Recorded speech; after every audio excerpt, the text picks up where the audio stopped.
Hey everybody, Jim Powers with MaryvilleSaints.com and Saints Vision as we catch up with our spring coaches here during the season. And joining us is our baseball coach, Seth from Behren. And Seth, it's been a, kind of up and down beginning part of the season, but I tell you what, a nice weekend, getting a split with an Upsall team who at some points in the spring has been ranked nationally. Yeah, I think we went into that weekend with them ranked number 14 in one poll, and they've got a nice record. They've beaten some nice teams, and Jim Brady does a good job over there with an older group of kids.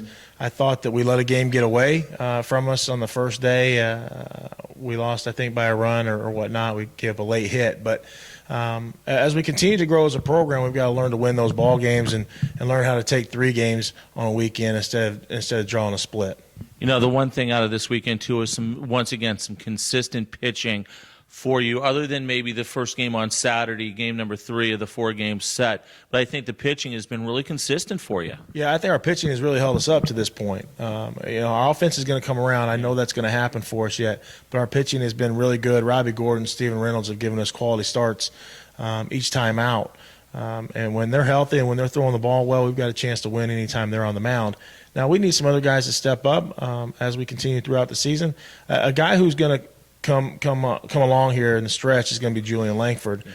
He's been good, and it's just kind of finding the right place to get him in ball games at this point. But he's been very good, and we need to get him on the mound much more.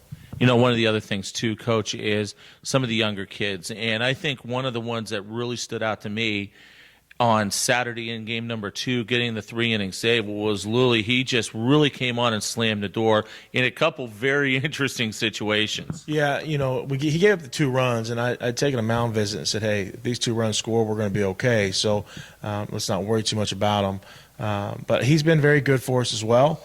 And we've got some younger guys who have been good. Now, Lully's been in the program for 3 years, right. Battled some injuries, but he's throwing the ball very well for us. And the biggest thing for Clayton is he's a competitor. I mean, he is competitive as they come, and it makes him even better on the mound. We've got some young guys who are going to be very nice ball players as they come through our program in the next couple of years, but there's some growing pains that they're going to go through, as all freshmen do. It's a matter of waiting their time, and it's a matter of learning the game a little bit faster than what they may have had to in high school. One of the things I think on the infield side is it's a very young infield, but then you flip the script, you've got an experienced group of guys in the outfield. Yeah, we do. Mitch Carriger holds that outfield down, and sometimes we take him for granted. I don't think Mitch is the fastest guy by any means, but I think he's one of the best at getting a first jump on a ball. And he controls that thing, and Troy Payton has done a nice job. He's come on here lately. That outfield, we've got to make them understand that any ball that goes in the air needs to be caught. And on the flip side of that, like you spoke about, our infield is young. We could very easily go a freshman at first base if we wanted to, and then we could go sophomores around the horn. So they're going to be fun and exciting to watch grow. They communicate. They like each other in that infield.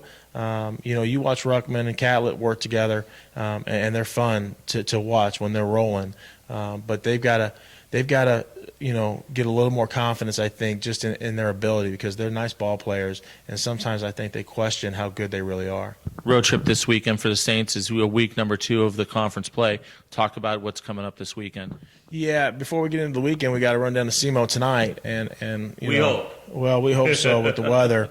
And Steve Beezer's done a great job down there, just working around this weather and trying to get us down there. But they've got an awesome ball club. Listen, I think they're a top 50 team in the country. They beat Mizzou, split with Mizzou, and they gave Ole Miss all they could handle one night. And 3 of their losses are to a very good Lamar team down in Texas. So I think they're 17-7 or 17-8, and Steve's got a nice club down there. So we've got our hands full tonight.